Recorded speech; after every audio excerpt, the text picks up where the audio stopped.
আজকে করব ভাজা পিঠে।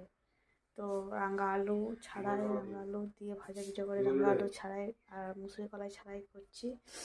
তো দেখে নেওয়া যাক। নারকেল কুড়িয়ে নিয়েছি আর এখানে আমি গাজর আলু কেটে নিয়েছি আর নিয়েছি মুগ ডাল। হ্যাঁ, তারপরে এখানে কুকার নিয়ে নিয়েছি একটা, এবার সেদ্ধ করতে দেবো এই ডালটা। ইয়েগুলো এখানে আমি নুন দিয়ে আর কলাই গাজর আলু সব দিয়ে আমি এবার সেদ্ধ করতে দিয়ে দিলাম কুকারে। দুটো তিনটে সিটি দিয়ে দেবো। এখানে আদা মৌরি আর শুকনো লঙ্কা গোটা জিরে সব পেস্ট করে নিচ্ছি। তো ওই ডাল সেদ্ধর মধ্যে মেশাবো। সেদ্ধ হয়ে গেছে, এতে আমি হলুদ জিরে গুঁড়ো এসব দিয়ে দিয়েছি আর এই যে মশলা বাটাটা আমি এর সঙ্গে অ্যাড করে দেবো আর দিয়ে দেবো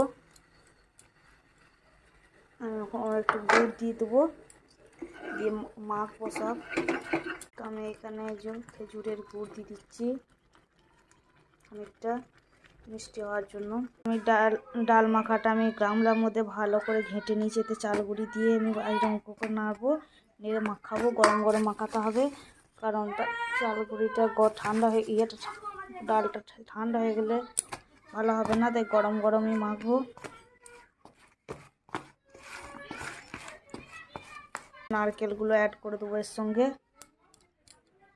কিছু পাকানো হয়ে গেছে আর কড়াই তেল বসিয়ে দিয়েছি, গরম হচ্ছে।